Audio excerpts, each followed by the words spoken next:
लोग यही बोलते हैं कि दुनिया मतलबी है, पर यह कोई नहीं बोलता कि मैं मतलबी हूँ। समय, सत्ता, संपत्ति और शरीर चाहे साथ दे या ना दे, लेकिन समझदारी और अच्छे संबंध हमेशा साथ देते हैं। अहंकार और अकड़ दोनों ही जीवन में सबसे बड़े दुश्मन हैं, क्योंकि यह न तो आपको किसी के होने देते हैं और ना ही कोई आपका होना चाहता है। पैसा सिर्फ जीवन शैली बदल सकता है, दिमाग, नीयत और किस्मत नहीं। जिंदगी में खूबसूरत तो बहुत लोग होते हैं, लेकिन जो जिंदगी को खूबसूरत बना दे, ऐसे लोग बहुत कम होते हैं। कभी अपनी तारीफ भी खुद कर लिया करो, क्योंकि बुराई करने के लिए रिश्तेदार जो बैठे हैं। कलम तभी तक साफ और अच्छा लिख पाती है जब तक वह थोड़ा रुक कर चलती है। अगर आपकी दिशा सही है तो आपको चिंता करने की कोई जरूरत नहीं, बस आपको यह करना है कि आप सदैव चलते रहना। अगर आप उन चीजों की कदर नहीं करते जो आपके पास हैं, तो आप कभी खुश नहीं रह सकते हो। जिंदगी में उतार चढ़ाव और सुख दुख के बाद भी जो आपका साथ न छोड़े, उस व्यक्ति की हमेशा कद्र करें।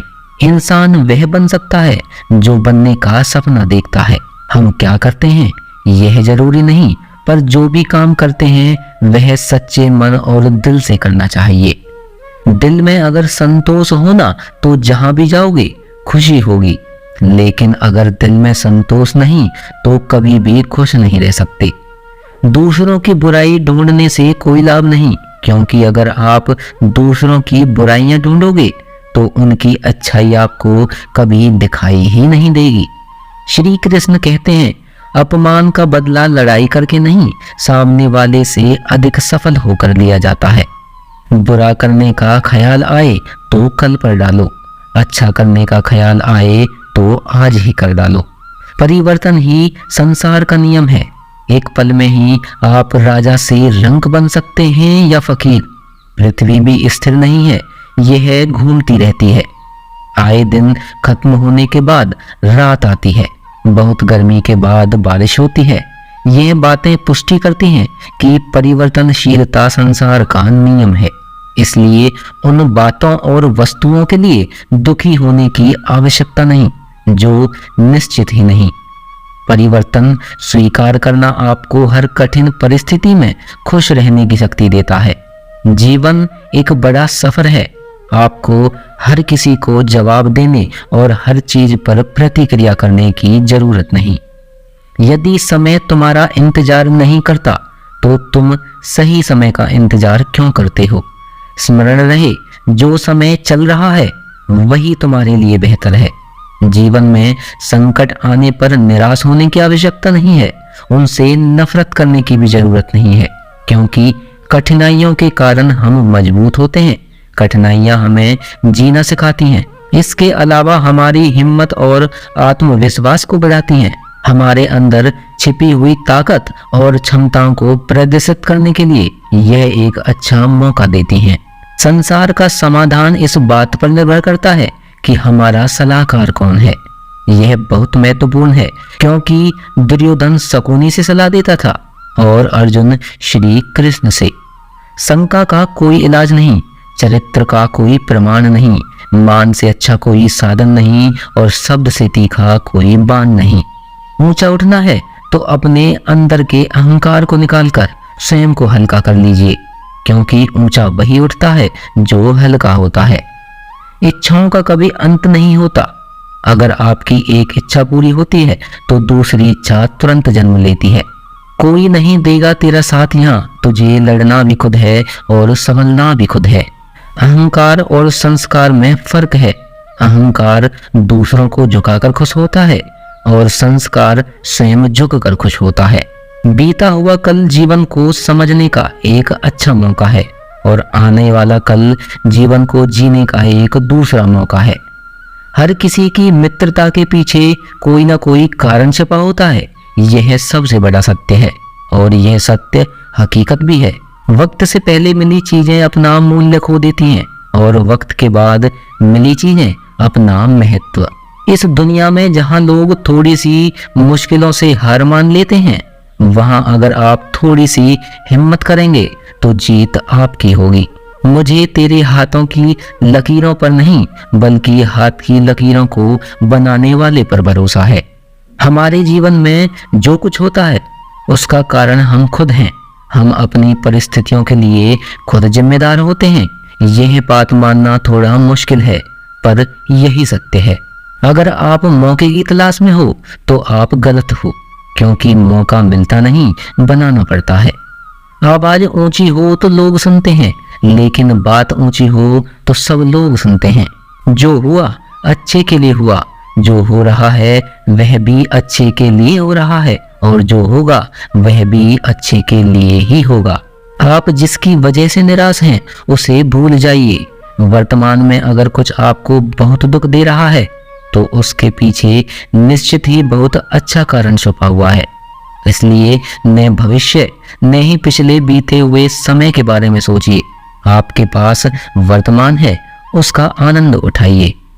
अगर सफलता देर से मिले तो उदास मत होना, क्योंकि छोटे घर जल्दी बनते हैं और महल बनने के लिए समय लगता है। लोगों को बदलता देखकर आप अपना दिल छोटा मत कीजिए। जो बदल गए उन्हें अपनी जिंदगी से दूर कर दीजिए। जिन लोगों ने तुम्हें अपना बनाकर छोड़ दिया उन लोगों को धन्यवाद कहो, क्योंकि वही लोग सिखाते हैं कि हर अपना अपना नहीं होता। पतझड़ हुए बिना पेड़ों पर नए पत्ते नहीं आते। कठिनाई और संघर्ष के बिना अच्छे दिन नहीं आते। मैदान में हारा हुआ इंसान फिर से जीत सकता है, लेकिन मन से हारा हुआ इंसान कभी नहीं जीत सकता। एक समय की बात है, एक बहुत ही महान संत अपने शिष्यों के साथ बैठे हुए थे और उन्हें उपदेश दे रहे थे। तभी उन्होंने अपने शिष्यों से कहा, क्रोध इंसान का सबसे बड़ा दुश्मन है। क्रोध करने वाला व्यक्ति खुद को हानि पहुंचाता है और दूसरों को भी हानि पहुंचाता है। वह प्रतिशोध की आग में जलता है और अपने जीवन को बर्बाद करता है। उनके उपदेश खत्म होने के बाद उनके शिष्यों में से एक खड़ा होता है और बोलता है, तू एक ढोंगी है। तेरी बात मनुष्य के रहन सहन के विपरीत है। तू जो भी कहता है उसे अपने जीवन में अनुसरण नहीं करता और दूसरों को यह सब करने के लिए कहता है। जब उनका शिष्य उनको उल्टी सीधी बातें कह रहा था, तब महान संत ने कोई प्रतिक्रिया नहीं दी और वह शांत बैठे रहे। लेकिन ऐसे में वह व्यक्ति और भी ज्यादा गुस्सा हो गया और गुस्से में आकर उसने उस संत के मुंह पर थूक दिया। इसके बाद भी उस संत को गुस्सा नहीं आया, वो शांत थे। उन्होंने अपने चेहरे से थूक को पूंछा और चुपचाप बैठ गए। यह सब देखकर उसे समझ नहीं आ रहा था कि वह क्या करे और गुस्से में आकर वह उस जगह को छोड़कर चला जाता है। अगले दिन जैसे ही वह अपने घर पहुंचता है तो उसका दिमाग शांत हो चुका होता है। दिमाग के शांत होते ही उसे इस बात का एहसास होता है कि उसने कितनी बड़ी गलती कर दी। वह खुद को मन ही मन कहने लगा कि मैंने क्या कर दिया, मैंने एक महान संत का अपमान किया है। ऐसा पाप मैं कैसे कर सकता हूँ? मैंने बहुत बड़ी गलती कर दी है, मुझे जाकर उनसे माफी मांगनी होगी। यह कहकर वह तुरंत ही संत के पास चला गया, लेकिन वो संत उस स्थान पर नहीं थे। ऐसे में वह जगह जगह भटक कर खोजने लगता है। जैसे ही संत उसे मिलते हैं उनके पैरों में गिर जाता है और उनसे कहने लगता है, मुझे माफ कर दीजिए, मुझसे गलती हो गई, मैंने आपका अपमान किया है, मैंने बहुत बड़ा पाप किया है। यह सब देखकर संत उनसे कहते हैं, शांत हो जाओ, क्या बात है मुझे बताओ। उस महान संत के यह पूछने पर वह चौंक गया। वह सोचने लगा कि गुरुदेव मुझे कैसे भूल सकते हैं, मैंने तो उनका अपमान किया था। यह सोचकर उसने संत से पूछा, मैं वही हूँ जिसने कल आपका अपमान किया था और आप इतनी जल्दी मुझे कैसे भूल सकते हैं? उस महान संत ने जवाब दिया, हमें कल की बातों को कल पर ही छोड़ देना चाहिए। वह अच्छा हो या बुरा उसके बारे में बार बार नहीं सोचना चाहिए। मैं बीती हुई बातों को पीछे छोड़कर आगे चलता हूँ और ऐसा ही हम सबको भी करना चाहिए। दोस्तों, आशा करते हैं कि आपको ये वीडियो पसंद आई होगी। वीडियो को शेयर जरूर कीजिएगा। मिलते हैं जल्द ही एक और ज्ञानवर्धक वीडियो के साथ। धन्यवाद।